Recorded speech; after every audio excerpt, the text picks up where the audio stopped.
Seperti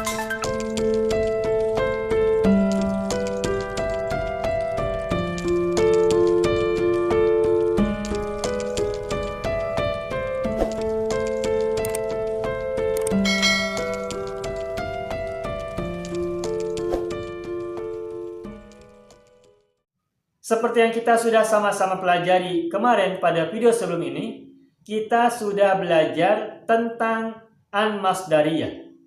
Yakni huruf an, huruf nasab itu yang setelahnya diikuti oleh fi'il mudhari'. Kalau ada kalimat yang diawali oleh an, lalu berikutnya ada fi'il mudhari', maka an ini adalah an masdariyah. Yakni huruf yang menjadikan fi'il mudhari' sesudahnya sebagai berfungsi isim masdar. Saya ulangi. Kalau ada kalimat diawali oleh an, huruf nasab an, lalu diikuti oleh fi'il mudhari', maka huruf an ini disebut sebagai an masdariyah. An yang berfungsi untuk menjadikan fi'il mudhari' sesudahnya menjadi masdar.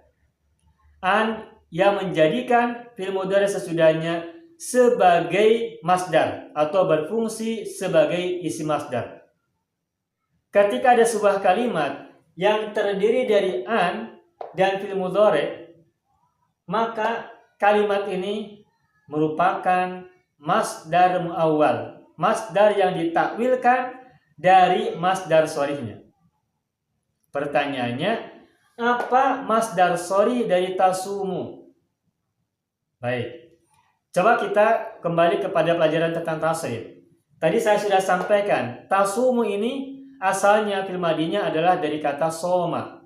Soma, yasumu, masdarnya ada dua. Bisa sauman, bisa siyaman. Itu masdar shorihnya. Masdar shorih dari kata soma, yasumu bisa dua pilihan. Bisa sauman, bisa siyaman. Dan dua pola masdar tadi kita temukan di Al-Quran, dua-duanya ada. Misalnya kalau untuk kata asyam, kita temukan di surat Al-Baqarah ayat 183. Kutiba alaikumus siyamu. Asyamu itu ada masdar shorih dari kata soma yasumu. Terus yang saumun itu bisa kita temukan dalam ayat yang lain, ayat yang terdapat dalam surat Maryam. Inni nadartu lirrahmani sauma falan ukallimal yauma insiya. Itu ada kata sauman. Inni nadartu lirrahmani sauman falan ukallimal yauma insiya. Sesungguhnya aku bernadar untuk Zat yang Maha Rahman, Tuhan yang Maha Pengasih, sauman, berpuasa. Falan ukallimal yauma insiya, maka aku sekali-kali tidak akan mengajak manusia untuk berbicara satu orang pun. Falan ukallimal yauma insiya. Nah, di situ ada kata sauman. Inni nadartu lirrahmani sauman.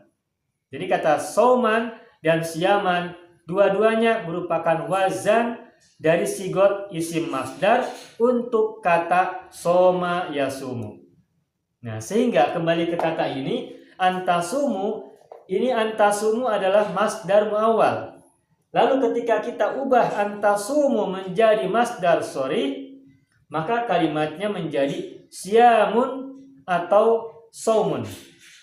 Tetapi karena tasumu ini di sini ada domir, tepatnya domir antum, maka kata siyamun atau saumun diidofahkan kepada domir yang bermakna antum. Karena saumun adalah isim, maka domir antumnya harus sesuai karena diawali oleh kata saumun, sehingga menjadi saumukum atau siyamukum. Bukan siyamu antum, bukan saumu antum, karena kalau dijadikan mudhof ilaih maka antum menjadi kum. Saumukum atau siyamukum. Saya akan tuliskan.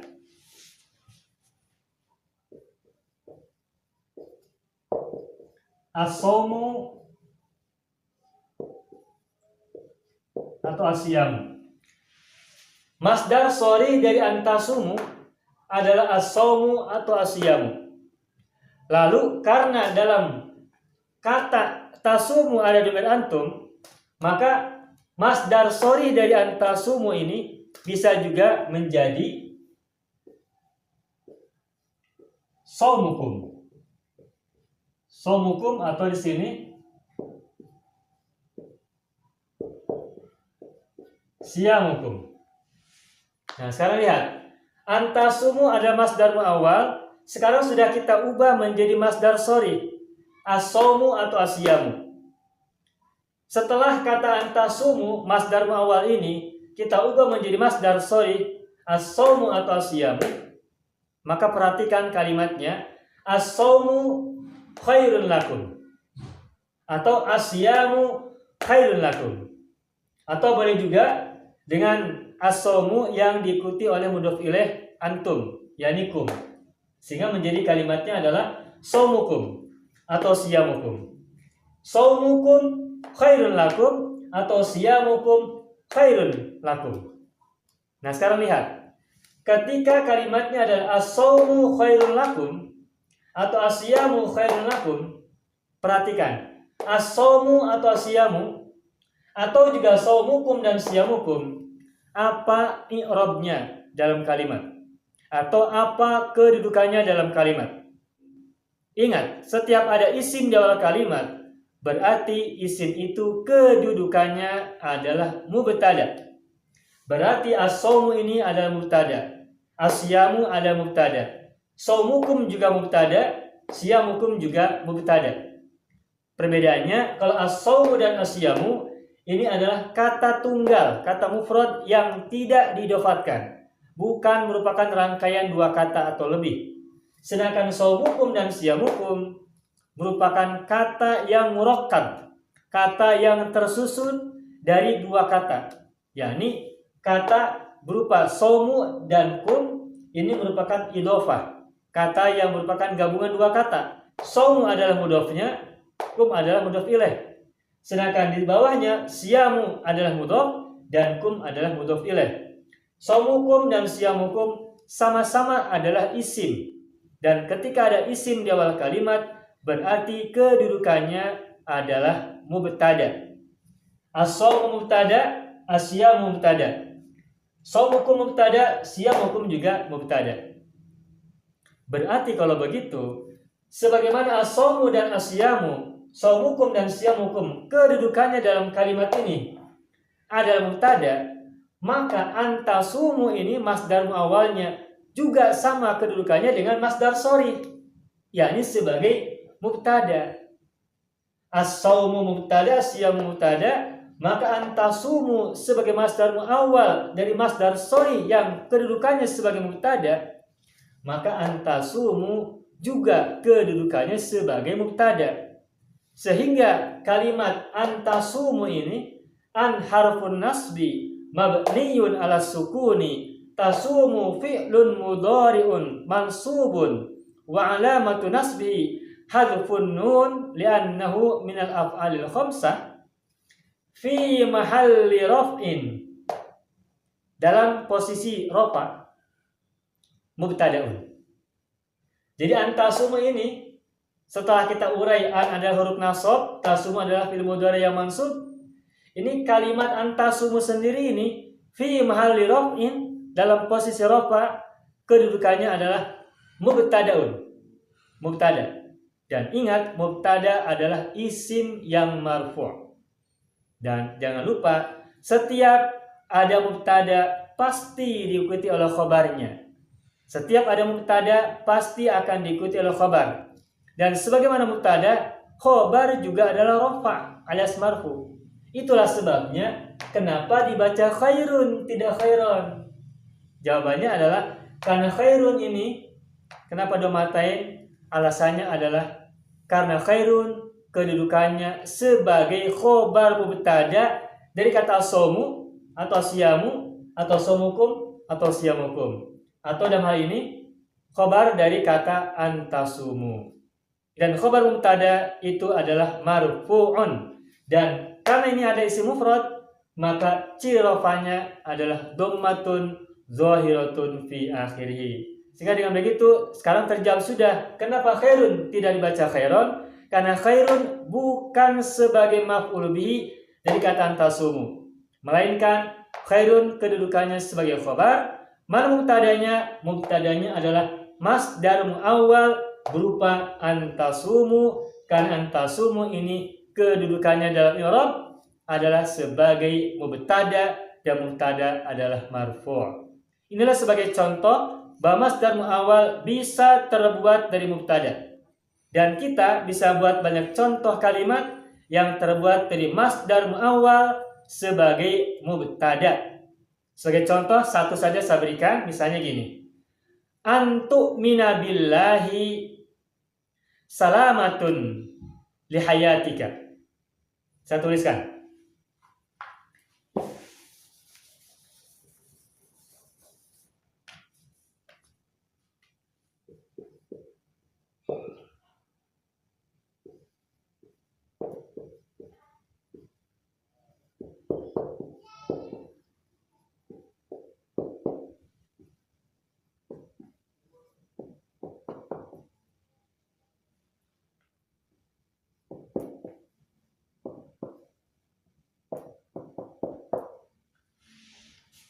Baik, perhatikan. Antu'mina billahi salamatun fi hayatika. Ada an harfun nasbi mabniun ala sukun. Tu'mina fi'lun mudhari'un mansubun bi an wa alamatun nasbi fathatun dhahiratun wa fa'iluhu dhamir anta. Fa'ilnya adalah dhamir anta yang terkandung dalam kata tu'mina, fil mudhari' tu'mina. Billahi jar majrur bi harful jar Allah majrur. Nah, salamatun. Tuh, lihat. Kenapa dibaca salamatun bukan salamatan? Meskipun sebelumnya ada fi'il mudhari', ini salamatun bukan sebagai maf'ul bihi dari tu'mina, bukan. Tetapi ini adalah sebagai khabar. Kenapa sebagai khabar? Karena dia diawali oleh masdar muawwal yang kedudukannya sebagai mubtada. Antu'mina adalah masdar muawwal yang kalau kita kembalikan kepada masdar sori maka menjadi al-imanu billahi salamatun fi hayatika.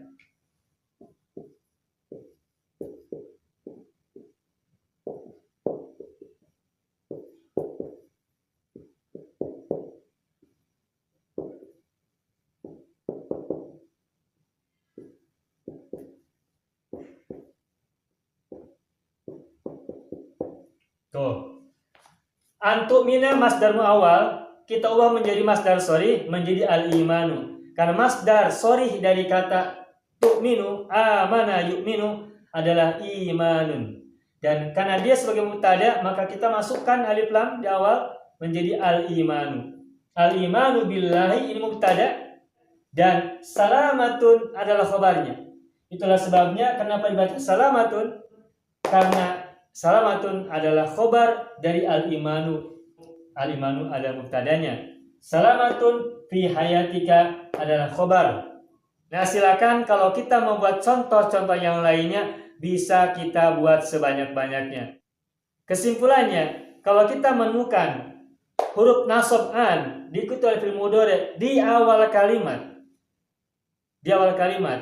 dan sesudahnya ada isim yang rofa, maka masdar muawwal ini kedudukannya adalah sebagai mubtada. Sehingga isim sesudah masdar muawwal ini kedudukannya sebagai khobarnya. Dan karena sebagai khobar, maka harokatnya harus dhammah atau dhammatain. Karena kata ini adalah kata mufrad. Begitulah penjelasan tentang masdar muawwal dalam posisinya sebagai mubtada. Dan pada materi yang akan datang, insya Allah kita akan perlihatkan lagi masdar muawwal yang kedudukannya sebagai khobar mubtada. Demikian, semoga bermanfaat.